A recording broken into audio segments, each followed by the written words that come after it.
Pour ne rien manquer, abonnez-vous maintenant.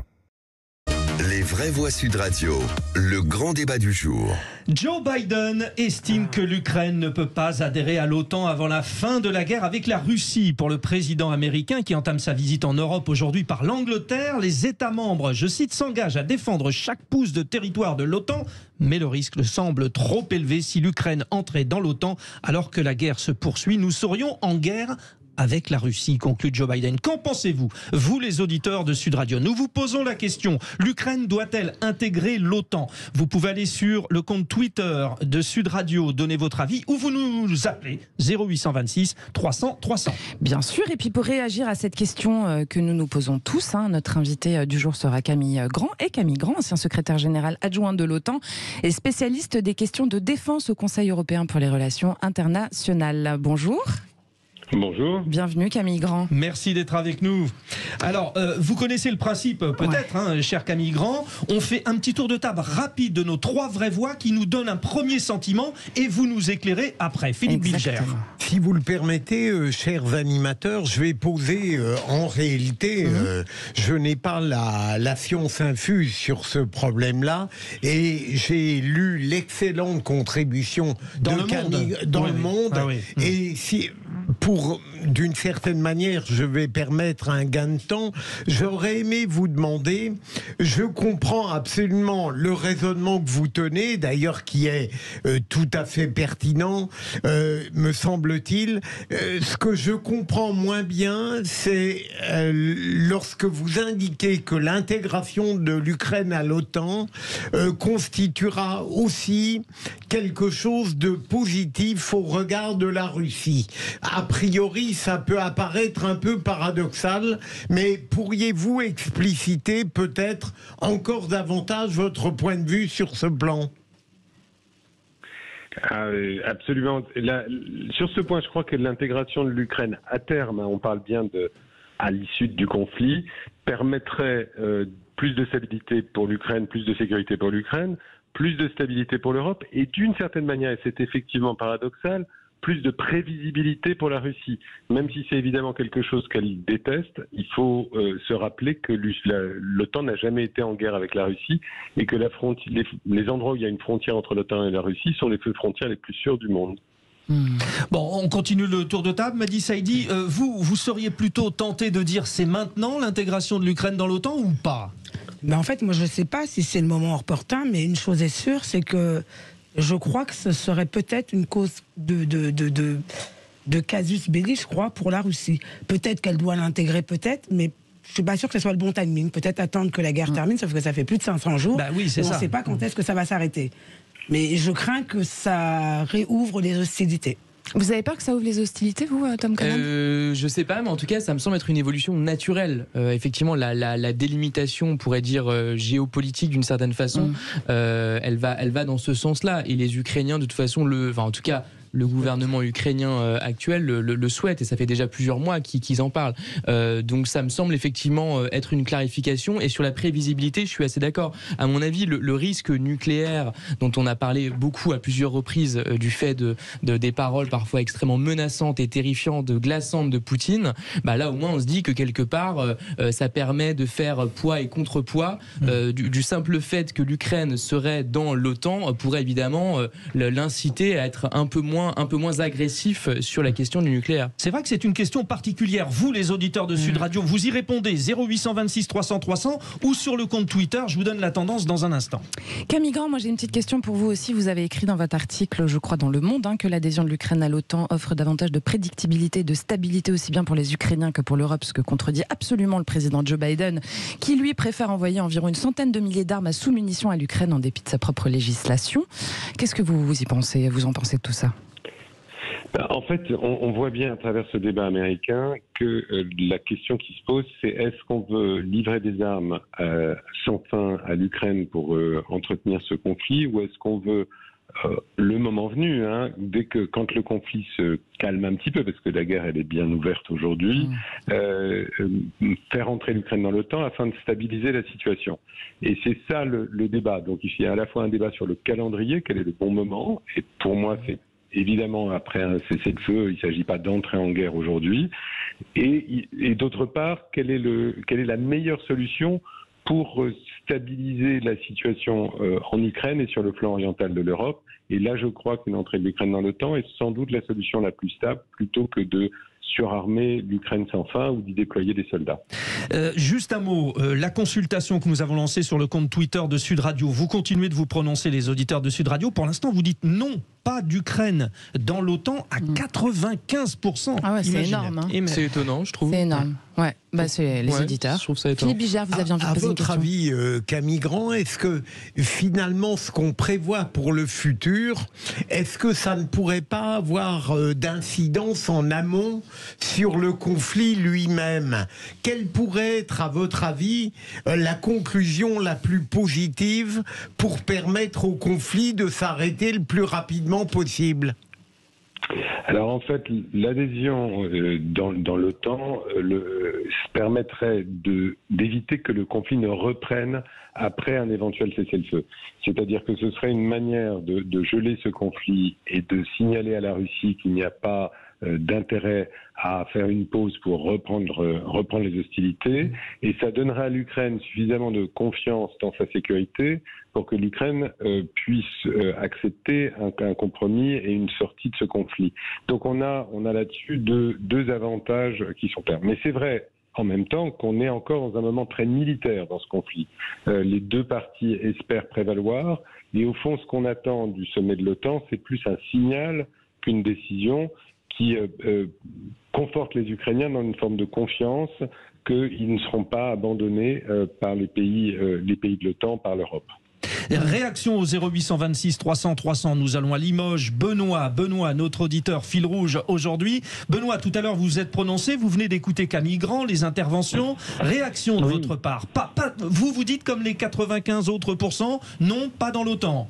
Non, pas dans l'OTAN, pas dans l'état actuel des choses, pas dans l'immédiat, et j'irais même plus loin, je dirais même pas forcément après un cessez-le-feu, parce qu'un cessez-le-feu, ça peut être que provisoire, ça peut être assez court, on ne sait pas.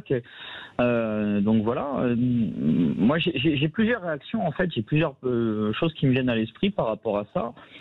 C'est pourquoi veut-on intégrer l'Ukraine à l'OTAN? Est-ce que ça serait pas une provocation de plus pour la Russie? Il y en a eu déjà quand même pas mal depuis les années 90. Et ça fait partie des argumentations de Vladimir Poutine aussi, hein, c'est ce qu'il craignait. Voilà. Écoutez, moi, il y a un ou 2 ans, au début du conflit, j'avais entendu la très bonne intervention de Roland Dumas, qui était ministre des Affaires étrangères de M. Mitterrand quand il y a eu la séparation de l'URSS, qui expliquait un petit peu tout ce qui avait été fait. Je pense que c'est quelqu'un qui a participé, donc il est un petit peu au courant de ce qui a été dit, ce qui n'a pas été dit, ce qui a été promis, ce qui n'a pas été promis. Alors c'est vrai qu'il y a peut-être rien qui a été signé, mais il y a quand même des choses qui se sont faites. Je pense que la Russie, alors je vais certainement me faire tirer dessus à boulet rouge, mais c'est pas grave. Moi je suis assez confiant dans mes opinions. T'es assez loin. Oui, je suis assez loin surtout. Quoique vous savez, avec la future loi programmation de votre cher président, Monsieur Bilger, on ne sait jamais ce qui peut advenir. Petite parenthèse au passage que je referme. Allez-y Benoît, tirez à boulet rouge, c'est le moment, c'est sur Sud Radio, c'est par les vrais. Allez-y. C'est les vraies voix, c'est les vraies voix. Donc voilà. Alors dites-le. Moi déjà, je suis pas un pro-Poutine convaincu, mais je me dis peut-être qu'il y a des raisons à ce conflit. Peut-être que ce conflit aurait pu être évité largement en amont en 2014-2016 avec la crise du Donbass et tout. On a quand même 2 présidents européens qui se sont engagés et qui n'ont absolument rien fait. Donc je me dis pourquoi déjà on ne demande pas des comptes à ces gens-là, Monsieur Merkel, Madame Merkel, Monsieur Hollande, Madame Merkel. Parce que son mari prend très peu position. En fait. Madame Merkel, ma langue a fourché parce que je voulais dire Monsieur Hollande en premier et Madame Merkel. Donc ça c'est une première chose. Il y a eu des annonces qui ont été faites par les présidents de l'époque concernant la Russie. Je pense que ça peut être un partenaire commercial. Maintenant on sait que l'Ukraine est en guerre, donc c'est déjà une première chose qui fait que c'est difficile d'intégrer l'OTAN. Bon, Benoît, sur cette première chose, c'est important, vous le dites, peut-être la réponse de Camille Grand. Alors, il y a une raison, peut-être qu'il y ait de justification, certainement pas. En tout cas, Camille Grand, éclairez-nous sur ce que vient de nous dire Benoît.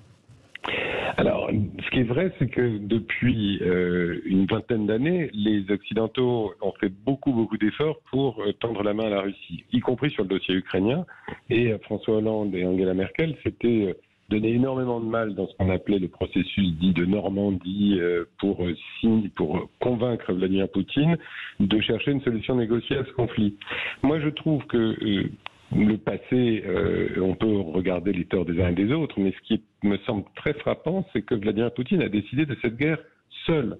Volodymyr Zelensky disait, avant la guerre, et même dans les premiers jours de la guerre, on peut discuter de la Crimée, on peut voir ce qui va se passer, et Vladimir Poutine a décidé de lancer ce conflit. Donc, d'une certaine manière, l'objection à l'entrée de l'Ukraine dans l'OTAN, qui était pas de provocation inutile vers la Russie et ne provoquons pas un conflit, tout ça est derrière nous. La Russie a envahi l'Ukraine et cherche à changer les frontières par la force, qui est sans précédent depuis 1945. Oui, et ce qui est bien sûr intolérable. On continue nos une réaction. Camille Grand a très bien, beaucoup mieux répondu que ce que je souhaitais dire. Effectivement, en réalité, aujourd'hui, la question de la provocation, de considérer que l'intégration de l'Ukraine à l'OTAN serait une provocation, n'a pas de sens, effectivement, puisque d'une certaine façon, les jeux sont faits, en tout cas une partie de ces jeux, puisque la Russie a envahi l'Ukraine, il faut quand même le rappeler. Ouais. Donc comment est-ce que ça pourrait être considéré comme une provocation? C'est plutôt une défense. Et si même on raisonne même d'un point de vue même purement de philosophie politique, c'est une contre-violence. La violence quand même originelle, c'est quand même l'invasion brutale, massive et permanente d'une certaine façon de la Russie. Certains vous diraient quand même que Poutine a effectivement, comme vous disiez, Camille Grand, Poutine n'est pas en guerre seul, le monde occidental est contre lui, mais il ne faut pas oublier le bloc chinois, parce que j'ai lu dans un petit article du Wall Street Journal que l'OTAN a été créée pour faire obstacle aux chars et aux missiles russes en Europe, et à présent elle sert aussi d'instrument de dissuasion face aux ambitions mondiales de la Chine. Donc on est quand même en face de deux gros blocs, dans une situation un petit peu inextricable. Qu'en pensez-vous ? Alors, la Chine, c'est quand même assez loin pour l'OTAN, même si les Américains demandent aux Européens de s'y intéresser davantage. La question ça reste l'organisation du traité de l'Atlantique Nord qui ne borde pas la Chine. Ce qui est vrai, c'est que la Chine a apporté un soutien pas complet, mais un soutien réel à la Russie, en tout cas un soutien diplomatique et un soutien économique, moins un soutien militaire. Donc il ne faut pas transformer ce conflit en guerre mondiale. C'est d'ailleurs une des raisons pour lesquelles l'OTAN ne s'est pas engagée dans le conflit militairement et gère avec beaucoup de prudence cette question de l'adhésion éventuelle de l'Ukraine. Mais en même temps, il faut aussi admettre qu'on est devant ce qui est la plus grosse guerre qu'on ait connue en Europe depuis 1945 et une action qui va vraiment contre un peu tous les principes auxquels d'ailleurs la Chine elle-même a souscrit de respect de l'intégrité territoriale des pays, du droit international, etc. C'est ça qui est en jeu aujourd'hui et donc une déstabilisation très profonde à la fois de l'ordre européen et de l'ordre international. Mehdi Seydi, vous pensez qu'on est vraiment en pleine déstabilisation globale de l'ordre européen ? En tout cas, ça peut arriver, c'est sûr. Moi, je pense que ça peut arriver. Tout dépendra de comment on arrive à soit convaincre la Russie, soit mettre un terme à cette guerre. Mais c'est vrai que moi, je suis convaincu que ça peut aller très loin et ça va déstabiliser l'Europe et même au-delà de l'Europe. Parce qu'aujourd'hui, on voit quand même la Russie qui s'installe un peu partout en Afrique. Donc ça aussi, on ne sait pas ce que ça va donner. C'est un vrai sujet, ouais. Absolument. On retourne au 0826 300 300 parce que Benoît de Limoges, je n'ai pas oublié que vous aviez un autre point que vous vouliez suggérer à Camille Grand. Allez-y, tirez de nouveau à boulet rouge. Oui, alors moi je suis assez d'accord avec Mehdi. J'espère que je n'écorche pas son prénom. Mais oui, alors déjà moi d'une part, je trouve qu'on est quand même largement co-belligérant en fournissant des armes, des soutiens, que d'ailleurs on ne sait pas forcément où ça va tout ça. Maintenant, je ne veux pas faire de polémique, il n'y a pas de souci. C'est catastrophique qu'il y ait une guerre, parce que mine de rien, c'est quand même des peuples qui meurent, et au final, pour des puissances qui nous échappent, nous, complètement, en tout cas moi qui m'échappe complètement, parce que moi, à la limite, mis à part la hausse des prix sur mon pouvoir d'achat, j'y vois pas grand-chose, mais à côté de ça, il y a certainement des gens, des soldats, des civils qui meurent tous les jours, pour des si vous me permettez l'expression, pour des puissants qui posent leurs couilles sur la table. C'est malheureusement l'histoire du principe de la guerre. Maintenant, je pense qu'il y a des choses qui ont été décidées à la séparation de l'URSS qui auraient peut-être dû être respectées. L'OTAN s'est quand même un petit peu étendue largement au-delà de là où elle aurait dû être. Et ça, c'est pas moi qui le dis, hein. C'est un ministre des Affaires étrangères de Monsieur Mitterrand. Donc, je pense qu'il est quand même pas complètement idiot, hein, même s'il a 100 ans passé. Je pense qu'il est pas complètement sénile, ce monsieur. Non, il est même très intelligent. Et puis en plus, moi j'ai entendu son discours, il est quand même super cohérent à 100 ans passés. Moi j'aimerais être comme ça, hein, franchement, à son âge. Bon. Et je me dis, pour en revenir à Monsieur Biden, Monsieur Biden, c'est quand même lui qui était en charge de l'Ukraine quand il était sous l'ère Obama. Il y a quand même des choses qui sortent en ce moment sur son compte et des malversations. Alors je sais pas si c'est vrai ou si c'est pas vrai, mais moi ce que je regrette actuellement, c'est on posera la question à Camille Grand, justement. Allez-y, Benoît. Ouais. On fournit quand même beaucoup d'armes, donc quelque part on est co-belligérants. Nous, on fait partie de l'OTAN, donc ça veut dire que si on intègre l'Ukraine, ça veut dire que quelque part il y a une dérive qui peut s'opérer, hein, sur une guerre un peu plus globale. On voit que les Occidentaux ne sont pas forcément suivis par la majeure partie des pays. Monsieur qui intervenait, je sais pas, qui dit oui, bon, la Chine c'est un peu loin, oui, mais enfin la France a quand même mis oui, Monsieur Camille Grande, pardon, excusez-moi. Bon, alors Benoît, justement, parce qu'on est pressé, mais de toute façon on se retrouve toute l'émission, mais justement par rapport à votre question, et Camille Grand va conclure là-dessus, quel rôle joue Joe Biden finalement? C'est ça, jusqu'où peut-il aller? Alors, ce qui est intéressant dans ce débat, c'est que Joe Biden est paradoxalement l'un des plus prudents dans cette discussion sur l'adhésion éventuelle de l'Ukraine. Il a fait, comme vous l'avez rappelé, il a, avant de quitter Washington, signalé qu'il n'y avait pas de consensus dans l'Alliance, qui en fait voulait dire les États-Unis n'y sont pas favorables, en tout cas pas immédiatement. Donc on a une Amérique qui est assez prudente et plutôt des Européens, notamment des Européens de l'Est, qui souhaitent stabiliser cette situation en poussant pour une adhésion, encore une fois pas en pleine guerre, mais en ouvrant cette perspective d'adhésion de manière plus claire que dans le passé. Donc c'est un peu ça l'enjeu de la conversation du sommet de l'OTAN à Vilnius, donc demain, c'est de savoir quel est le bon calendrier, quelle est la bonne approche. Mais on a un Biden en fait plutôt plus prudent que pas mal de dirigeants européens. Merci Camille Grand. Je rappelle que vous êtes l'ancien secrétaire général adjoint de l'OTAN, spécialiste des questions de défense au Conseil européen pour les relations internationales. Et vous, chers auditeurs, vous êtes bien sur Sud Radio. N'hésitez pas à nous appeler au 0826 300 300. Vous avez fait le bon choix avec nous. Qu'est-ce qu'on fait dans un instant? Le quiz de l'actu. On va jouer. Il faut appeler les copains. Et Benoît reste avec nous. Benoît reste avec nous pour jouer. Surtout. Ouais. À tout de suite. La meilleure partie.